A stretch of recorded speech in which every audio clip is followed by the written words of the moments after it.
Hello friends.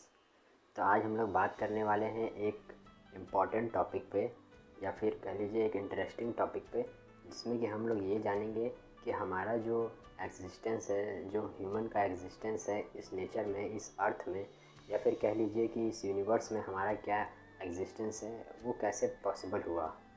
और हम लोग ये भी जानेंगे कि ये जो हमारा अर्थ जिस तरीके से बना है, इसमें ये सब सारी चीज़ें कैसे आईं और किस तरीके से ये चलता जा रहा है, और इसमें चीज़ों का इंक्लूड, यानी कि जिसमें कौन सी चीज़ों का इंक्लूड, जैसे कि समय और एनर्जी, मैटर, इन सब का जो इंक्लूड हो रहा है इन सभी चीज़ों में, ये किस प्रकार से चल रहा है। तो इन सारी सब चीज़ों पे हम लोग आज बात करेंगे। और सबसे पहले तो हमें इसकी शुरुआत में जाना पड़ेगा इस चीज़ को समझने के लिए।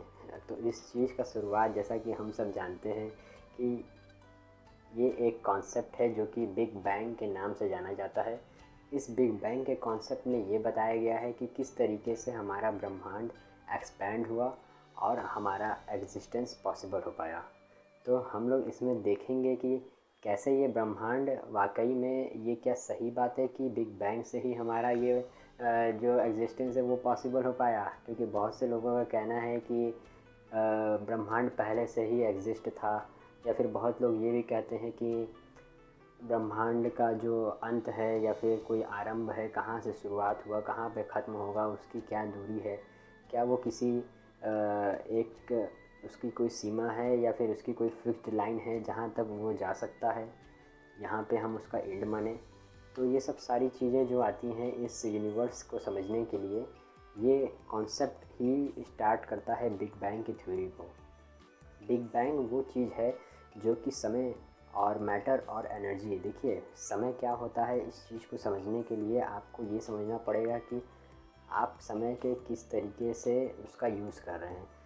क्योंकि यहाँ पे हम लोग डेली लाइफ में ये जानते हैं कि जैसे कि हम लोगों का समय जो होता है, समय तो बेसिकली हम ये कहना चाहेंगे समय के बारे में कि समय को हम लोग महसूस नहीं कर पाते हैं। एक तरीके से देखा जाए, हम लोग इसको जो महसूस, जिस चीज़ को हम लोग महसूस करते हैं वो है हमारी सुबह और रात होने का जो प्रक्रिया है, जो प्रोसीजर है, उस चीज़ को हम लोग महसूस करते हैं और उसी को हम लोग बोलते हैं कि समय इतना हो रहा है। इस चीज़ को हम लोग समय बोल रहे हैं। क्योंकि देखिए दोस्तों, समय मेरे हिसाब से तो ये कहा जा सकता है कि जो हम फील करते हैं, समय वो नहीं है जो हम समझते हैं, बल्कि समय तो वो है जो हम लोगों ने बना लिया है।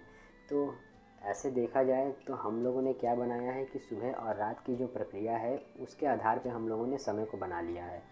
इसी तरीके का ये निरंतर रूप से चलता रहता है, जैसे कि सुबह और रात ये हर रोज़ ही होता है, यही कहने का मतलब है। तो बिग बैंग जो है इसी में से समय निकला है, लोगों का ये कहना है। लोगों का क्या, साइंटिस्टों का, बड़े बड़े विद्वानों का ये भी कहना है कि समय की शुरुआत बिग बैंग से ही ये जन्मी है। ये जो चीज़ें हो रही हैं ये बिग बैंग से ही हो रही हैं। लेकिन जैसा कि मैं यहाँ पे आपके सामने इस चीज़ को बता भी रहा हूँ, तो इसमें भी जो समय लग रहा है, जो भी आप इस वीडियो को देखेंगे और इसमें समझेंगे कि ये इतने मिनट का वीडियो है, तो ये बेसिकली क्या है, ये बेसिकली आपके जो ये समय, जितने भी मिनट का वीडियो होगा वो उतना मिनट अगर गुजर जाएगा तो इससे आपको ये समझ में आना चाहिए कि ये जो समय मिनट नहीं गुजर रहा है, ये बल्कि गुजर रहा है दिन और रात का ये जो बदलाव है, ये गुजर रहा है। यानी कि एक आसान भाषा में समझें तो अगर आप कोई 5 घंटे का कोई चीज़ कर रहे हैं, 5 घंटे की ड्यूटी पे अगर कहीं आप है, तो उसमें सूर्य की रोशनी एक समान नहीं बनी रहती है। यानी कि वो रात होने के साथ साथ उसकी रोशनी में परिवर्तन होता है। इस वजह से आप इस समय को इस तरीके से समझ सकते हैं। अब बात आती है मैटर की। तो मैटर तो बेसिकली वो चीज़ें होती हैं जो कि हम अपने आँखों से देख सकते हैं और जो कि हम लोग अपने आँखों से नहीं भी देख सकते हैं। ये मैटर होता क्या है? मैटर यानी कि पदार्थ, मटेरियल, कोई भी ऐसा चीज़ जिसको कि हम लोग आइडेंटिफाई कर सकते हैं, मेज़र कर सकते हैं, नाप सकते हैं, वो चीज़ मैटर होता है, जो कि हमारे स्पेस में मौजूद है। अब ये स्पेस क्या है?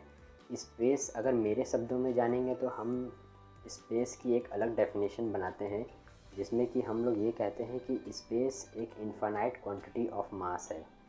जैसे कि अगर हम लोग ये देखें कि एक हमारे पास ऑब्जेक्ट है, वो एक टेबल पे रखा हुआ है, ठीक है, लेकिन अगर देखें तो वो भी स्पेस में ही मौजूद है। लेकिन अगर हम लोग उसको उठा के, उस ऑब्जेक्ट को उठा के हवा में ऐसे ला देते हैं बीच में, इस तरीके से अगर हवा में ला देते हैं तो हमें ये पता चलता है कि ये जो हवा में चीज़ आ गई है, ये अब टेबल से एक स्पेस में इंटर कर गई है। ये एक स्पेस के एक जगह में इंटर कर रही है, जो कि पहले से ही उस टेबल के अराउंड जो स्पेस है वहाँ पे तो वो मौजूद है, लेकिन हम उसको एक दूसरी जगह पे स्पेस के ला दिए हैं।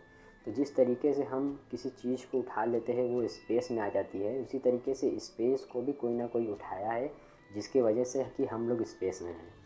इस चीज़ को थोड़ा आप लोग को समझने में लगा होगा कि ये कुछ ऐसा बात है जो कि आपके समझ से परे है, लेकिन ऐसा कुछ नहीं है। क्योंकि अगर आप चीज़ों को समझेंगे तो आप अर्थ को देखिए, तो उसमें आपको ये पता चलेगा कि अर्थ के नीचे कोई टेबल नहीं रखा हुआ है, लेकिन फिर भी वो उठा हुआ है।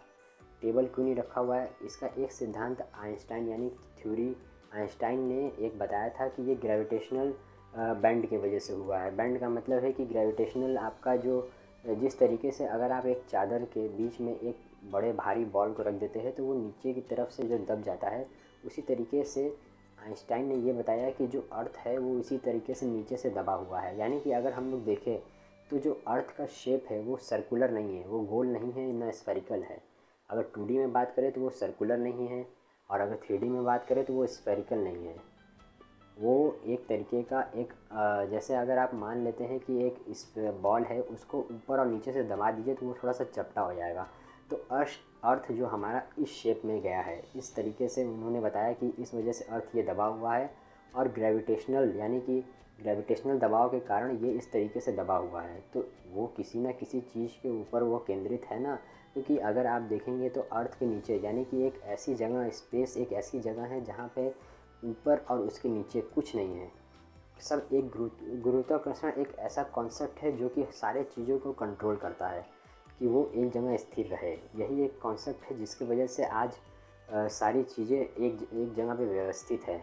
जैसे कि सन किस तरीके से अर्थ को अपनी जगह पे रखा हुआ है, और अर्थ कैसे सन को अब्जॉर्ब यानी कि उसकी रोशनी को अपनी तरफ ले रहा है। ये सारी प्रक्रिया ग्रेविटेशनल की वजह से होती हैं। इसमें कई चीज़ें लाइट की भी होती हैं। एनर्जी, अब बात करते हैं हम लोग एनर्जी की। लाइट यानी कि हम लोगों ने समझा कि मैटर कैसे एग्जिस्ट कर रहा है, टाइम कैसे एग्जिस्ट कर रहा है, और साथ ही साथ हम लोगों को समझना है कि एनर्जी कैसे एग्जिस्ट कर रहा है। तो दोस्तों, एनर्जी का कॉन्सेप्ट जो है ये एक अलग कॉन्सेप्ट है। एनर्जी यानी कि आपको ऐसी चीज़ें होती हैं जो कि दिख भी सकती हैं, नहीं भी दिख सकती हैं। एनर्जी को महसूस किया जा सकता है, ये काफ़ी आसान होता है। जैसे कि अगर आप किसी हीटर के पास बैठे हैं तो हीटर से निकलने वाली जो गर्मी है आप उसको महसूस कर सकते हैं। जो महसूस कर सकते हैं, जो गर्मी आप तक पहुंची आप उसको देख नहीं सकते, लेकिन महसूस कर सकते हैं। यही एनर्जी का फॉर्म होता है। यानी कि किसी भी प्रक्रिया में कोई चीज़ रिलीज़ होती ही होती है, उसी को आप एनर्जी कहते हैं। ये एनर्जी का कॉन्सेप्ट है।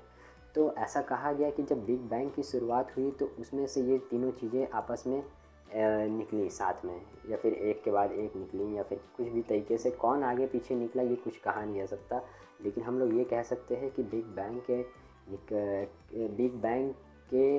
बैंग के ज़रिए ये सारी चीज़ें निकली। तो बिग बैंग है क्या? बिग बैंग देखिए, आज से 14 अरब साल पहले बिग बैंग हमारा अस्तित्व में आया। कहने का मतलब ये है कि बिग बैंग एक प्रकार का, देखिए ब्रह्मांड को देखा जाए तो ब्रह्मांड पूरा काला है।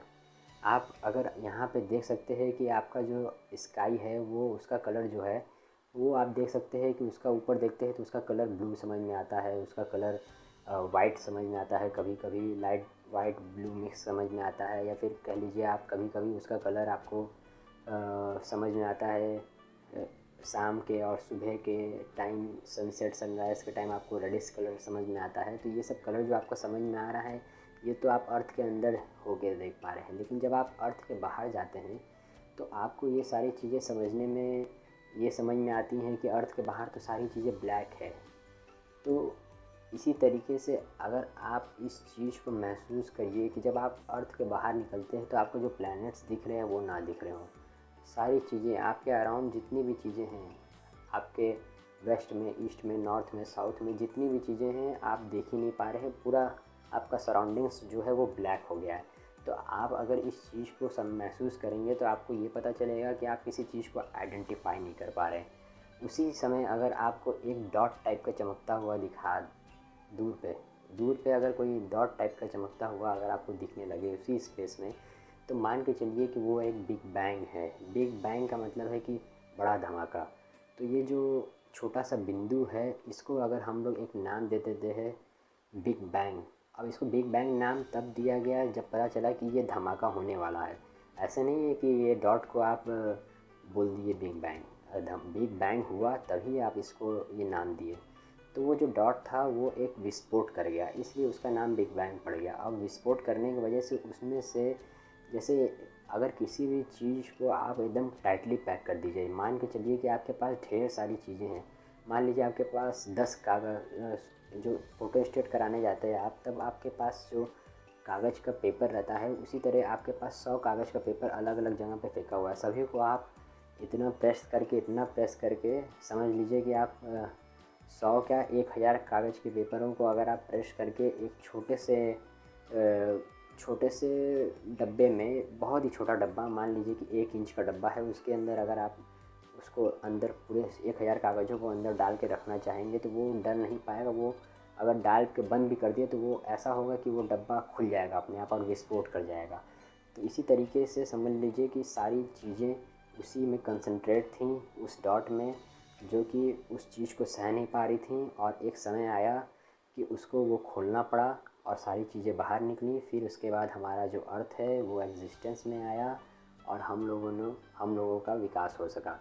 ये सब सारी चीज़ें होने में हम लोग को लगभग 14 अरब साल पहले की बात है, ये हो चुका है।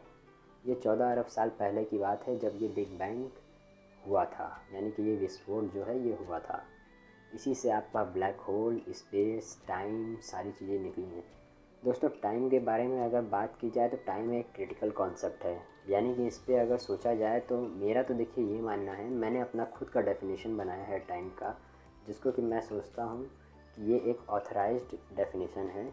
और ये डेफिनेशन मैंने ये बनाया है कि टाइम इज़, जैसे कि अगर हम लोग किसी चीज़ को समझना रहता है तो हम लोग उसको बोलते हैं कि दिस इज़ कॉल्ड, यानी ये चीज़ है। इस कॉल्ड का प्रयोग करते हैं, आखिरी में लिखते हैं कि हाँ वो चीज़ उसका डेफिनेशन है। इसी तरीके से time is continuous imaginary variable. Time एक कंटिन्यूअस इमेजिनरी वेरिएबल है, ये मेरा डेफिनेशन है। देखिए कैसे है, क्योंकि अगर हम लोग बात करें तो ये अर्थ का जो सिस्टम है ये 24 घंटे का सिस्टम है।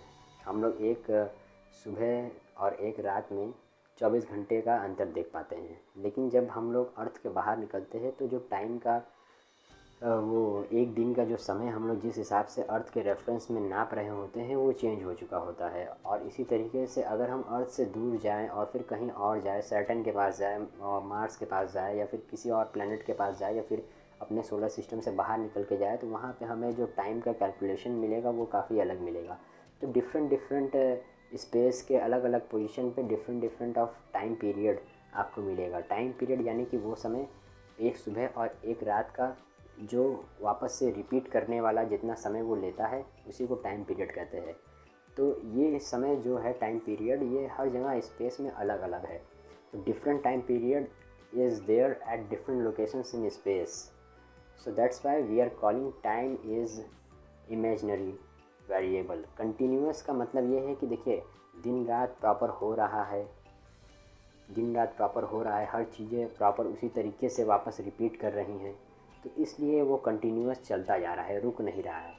अब ऐसा तो नहीं है कि एक दिन और एक रात होने के बाद फिर एक दिन ना हो, फिर एक रात और हो जाए, ऐसा तो नहीं होगा। एक दिन हुआ फिर एक रात हुआ, फिर एक दिन हुआ एक रात हुआ, ऐसा तो होने वाला नहीं है कि एक दिन हुआ एक रात हुआ फिर एक रात हुआ एक दिन हुआ, ऐसा तो होगा नहीं।